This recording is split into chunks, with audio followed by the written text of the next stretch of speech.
Hey Gemini, and welcome to your weekly astrological and human design update. My name is Melody. Thanks for being here. And this video is specifically for Gemini risings. Now, if you don't know your rising sign, that is okay. You can always ask me. That's what I'm here for. That's what I do. Or you can go to astro.com and put in your birth date, time, and place. Look at the first house, and that is your rising sign. This weekly update is for April 14th through the 20th. Now, there isn't a lot going on astrologically, but we're going to jump right into it. There's only two transits we're going to talk about, and that first transit's going to happen on the 19th, when the sun moves into your Taurus 12th house. The 12th house is about the unknown, the unseen, spirituality, mental health. So there's going to be a spotlight in this area of your life. That's what the sun does. It makes a spotlight. Like, this is the area of life we're going to focus in on right now. So the unseen, the unknown might be coming to light for you. You might want to really take a look to see what is going on. How's your mental health going? Do you need to take a break? Do you need to go talk to somebody? Like, what is happening with spirituality? You feeling more inclined to go into your faith, whatever faith that may be, organized religion, spirituality, whatever it is for you specifically? Now is a time to really explore these things, and whatever comes to light that was unseen or unknown, know that this is your time to confront that, whatever it may be for you.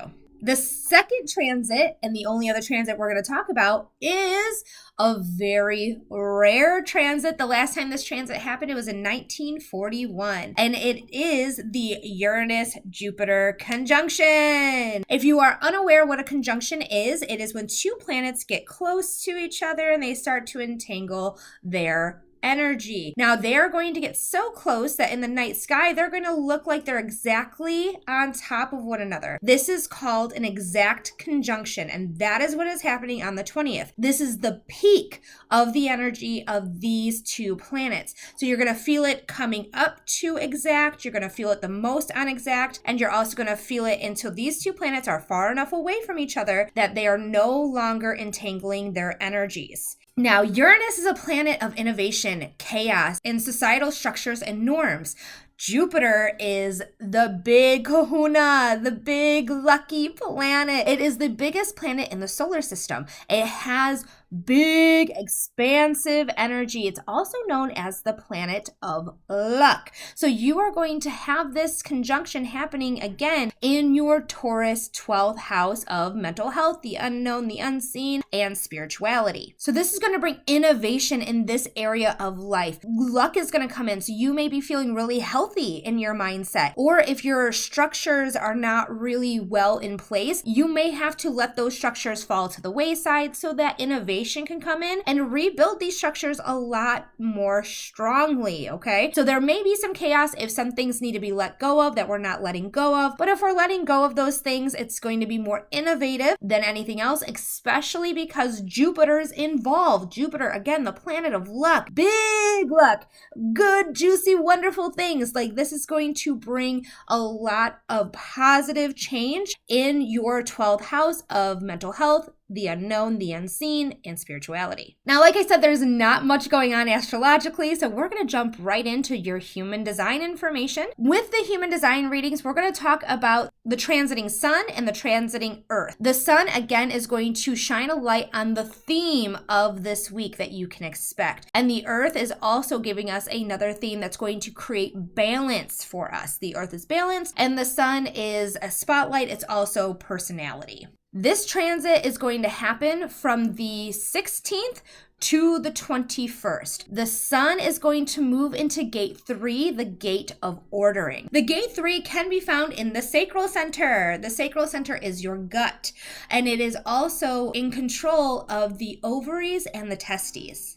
Now, this is a gate of big change, big transformation. We like to call it mutation for the jargon in human design. There is going to be a lot of change happening, and it's going to be difficult change in the beginning because it's disorganized. There's no order to it. Until we start the process and we start putting things in order, it's going to be difficult until we get that order situated, and then we're going to be like, okay, we can do it like this. Like, boom, we got it. It's going to be good. It's going to bring a lot of positive change in this segment of life. And this positive change is going to affect the community, the collective as a whole. And again, it is going to show some difficulty in the beginning. So if you persevere through that difficult time and you're able to get everything in order, get your ducks in a row, you're going to be just fine with this. So don't worry about it. It is going to be tough, but you're going to be able to figure it out and accomplish that and create this change within your community and the collective. Now, the Earth is moving into gate 50, the gate of values. Gate 50 can be found in the spleen or the splenic center, and this rules over your spleen and lymphatic system.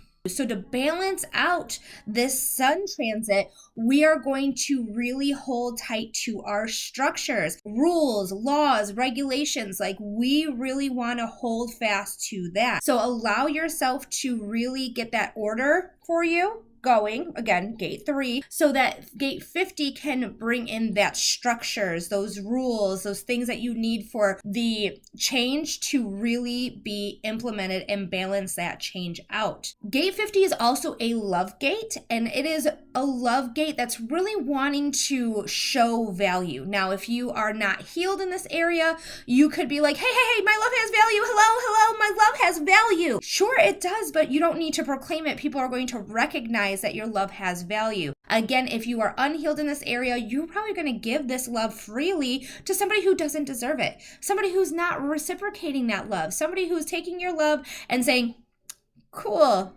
like, get out of here with that person. No. If you are defined in your sacral center, you are going to have an easier time than if you are not defined in your sacral center. Defined just means coloration, you guys, just if it's colored in on your chart. Your sacral center is your gut, and your gut is going to tell you this person's no longer worth our time. They are really not caring about what we bring to the table here. So we're going to let this person be on their own instead of engaging and trying to prove value to somebody who just doesn't want to see your value. All right, Gemini, well, that gives us our weekly astrology and human design update. So let's pull some cards for you and give you an even more in-depth view on what to expect, again, for April 14th through April 20th. We're going to split the deck. Ooh, we got the King of Wands. The King of Wands is somebody who's highly motivated. You can see here, they are not flush with their throne. They're literally uncrossing their legs and getting off of their throne. They are ready to go. They're ready to say, hey, we're starting this thing, whatever I'm passionate about, whatever's driving me, whatever gives me desire, like I am going. And you can see Aries is in his throne. We are currently in Aries season until the 14th. So this is a good time for you to go get what you want. Again, Aries is your 11th house. The 11th house is about societal norms and structures, community, things of that nature. So if you want to get a community started, you want to be a part of a community, now is your time. So let's see what the cards have to say.